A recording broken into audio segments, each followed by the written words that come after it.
can never be depressed if I never slow down. Speed is extremely important. Speed defies gravity. How does a plane fly through the air and defy gravity? Speed. It's moving too fast to fall. If you're always attacking life, if you're always doing things, if you're always making more money, if you're always traveling the world, doing this, doing that, new car, here, there, new podcast, meeting James English, boom, boom, boom. If you're always doing things all the time, unhappiness can't catch you. But I also know that speed is a fantastic way to be happy all the time. I'm always looking forward to something. I wake up every day excited. I'll go do this today. I'll go do this today. I'll go do this today. And I very much live my life in a frame of, no, I have to do this. It's very much I get to do this. There's another thing that a lot of people make a mistake with when I talk to them, like, I have to go to work today. Change your language. I get to go to work today.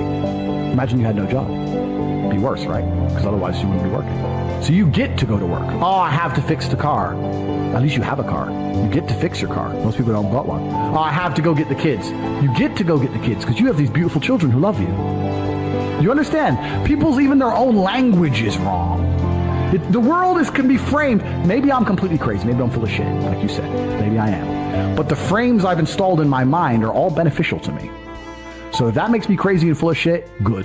Because I can't become depressed. So you can sit there and tell me I'm full of shit while you're depressed, and I'm happy. And I would never want to adopt the thinking of a depressed person. People will shield laziness with anything. No one wants to admit they're lazy. So they'll shield it with disbelief. That's a scam. Or, I don't work hard, I work smart. Bollocks. More cover. For just anything it takes to say, I don't want to work. Do you believe in that? Work smarter, not harder? I believe in both. Yeah. But there's a time when it comes to work smart. And most people are trying to do the smart work before they do the hard work. It's kind of like talent, right? You don't notice if you're talented at something until all the hard work's done. Yep. I could be the most talented tennis player in the world, but I don't play tennis. So if I go down the tennis court, Joe Schmo's going to smoke me. I don't get to see my talent until I've worked so hard that I'm in the top 1%, and now I'm beating them because I have some God-given gift. Yeah. You understand? Yeah. You have to do the hard work first. If there's no hard work, there's no smart work. So someone's going to sit there and go, I work smart, I don't work hard, so I only have to work an hour a day. If working smart gets you a lot done in an hour a day, then you should work smart for 12 hours a day and get 12 times the work done. I am absolutely and utterly a believer in hard work. I'm a proponent of hard work. I have all this money and all I do is work. My entire life is work. This podcast is work. I'm getting in the car, I'm going to another meeting, work. I want to go to the gym so I'm in good shape, work. It's all work. My entire life is work. And people don't want to look at life that way. They want to talk about work-life balance and being lazy and all this crap. I don't believe in any of that. I believe in if you want to win, you have to outcompete the man who's prepared to do nothing but work. It's player versus player. If you're going to sit there and go, I don't want to work more than an hour a day, well, the guy who does want to work more than an hour a day is going to beat you. And no matter how smart you are, there's always a smart dude who's doing the same smart work you are for more hours than you're doing it. That's just the nature of the game. The way that humans work and the way that we've evolved as a species is that we don't really learn lessons unless they're learned the hard way. Yeah. I believe that unless a lesson is taught the hard way, you're not going to learn it. You can have so many near misses and people won't learn their lesson. Bro, you must know a guy who goes out there, nearly crashes his car, doesn't slow his ass down until he wrecks it. Yeah. Like, this is how people are, right? So you need that pain for the lesson to sting enough to really genuinely go inside of your mind. And it's the same with everything. It's the same with driving a car or business. Truthfully, if you want to learn a lesson about business, you're going to have to suffer at some point, right? So we always say that most people are not successful with their first companies, X, Y, Z, blah, blah, blah. I get that. The truth is, there's a lot of people who make a lot of money with their first company, but they just spunk it, act an idiot, and it all blows up in their face. And that's how you get the discipline on your fourth company, that when you have $3 million in the bank, you just leave it there.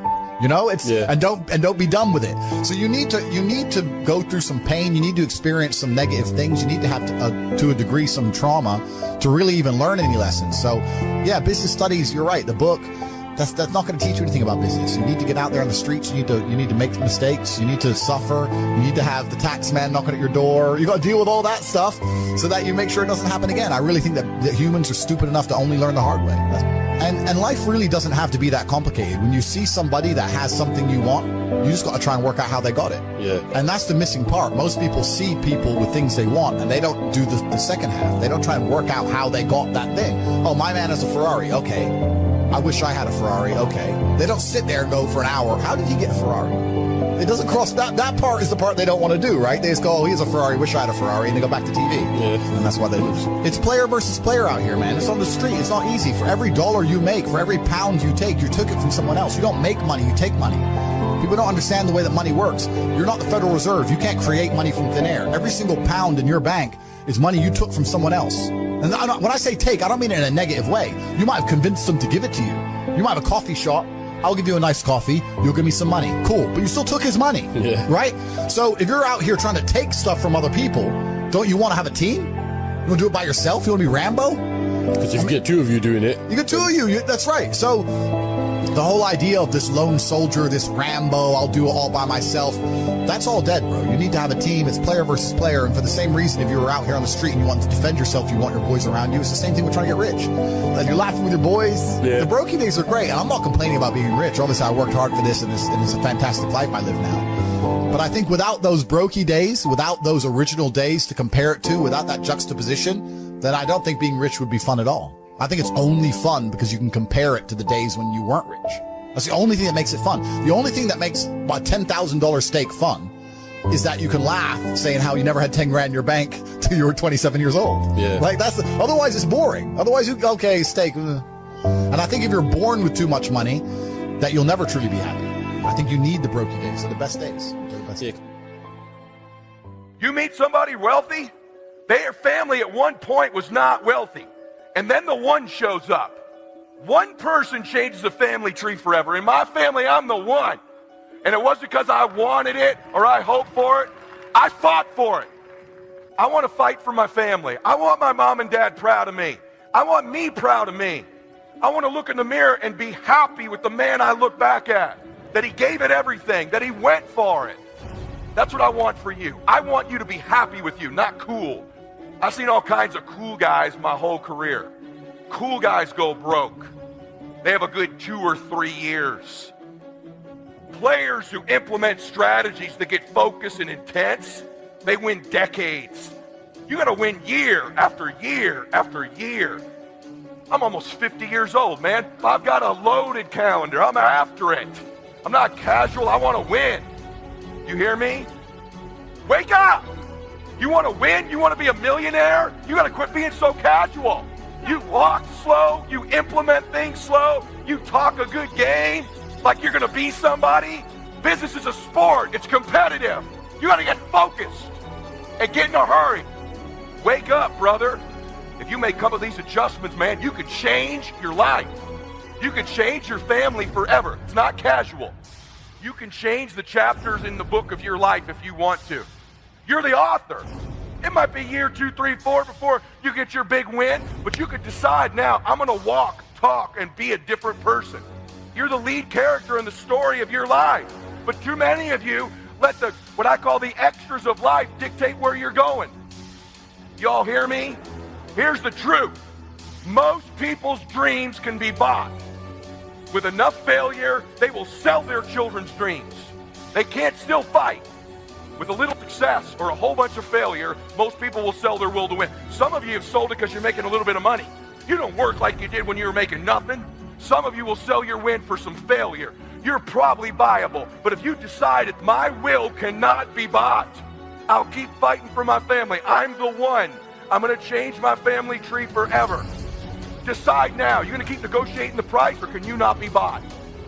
That is you. That is you. That no one can do it for you but you. You must understand that. I remember I was playing a game with my 9-year-old son, John Leslie, and I beat him 10 straight games in a game called Connect 4. And I got up, I said, I'm ready to go to sleep now. John Leslie said, no, you can't go now, Dad. I said, why? He said, it's not over until I win. We sat down and we played several other games.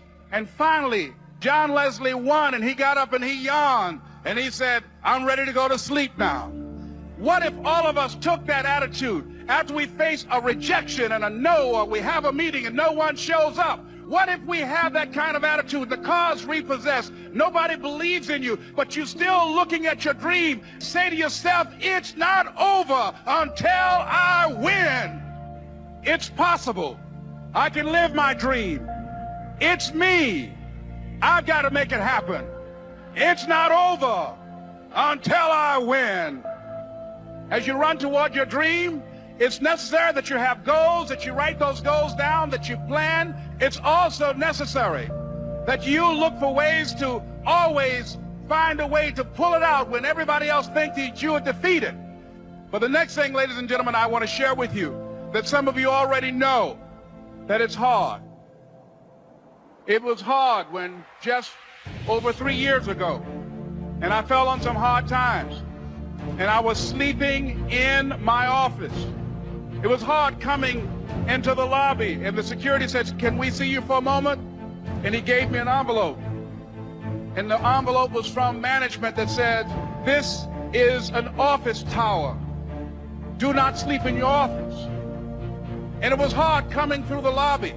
And sometimes they would laugh. There's a guy talking about becoming successful. He's bathing in the bathroom upstairs.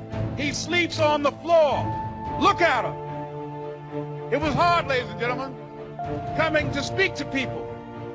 I was behind on my bills and my dreams, and I'm saying to them, you can live your dream. It was hard, ladies and gentlemen. There were times that I doubted myself. I said, God, why is this happening to me? I'm not trying to steal or rob from anybody. Why did this have to happen to me? And here's what I want to say to you. Don't give up on your dream. No one could have convinced me by holding on, by continuing to push forward, that one day I would have my own talk show from Liberty City, an abandoned building on a floor, never knowing my mother or father. It's a long shot. No college training, labeled educable, mentally retarded, but I kept running toward my dream. Don't stop. Don't stop running toward your dream. There are moments when you're going to doubt yourself. There are rough times that are going to come, but they have not come to stay. They have come to pass. It's very important for you to believe that you are the one. Begin to envision yourselves as being blessed and highly favored to reach your goals. That you can make your parents proud. You can touch millions of people's lives, and the world will never be the same again because you came this way. But that's why you're here, because you are the one. It's not going to be easy. It was hard laying on the floor, looking out of the window, daydreaming, saying, Les, can you do this? Can you make this happen? And something said within me, you're the one. You're the one.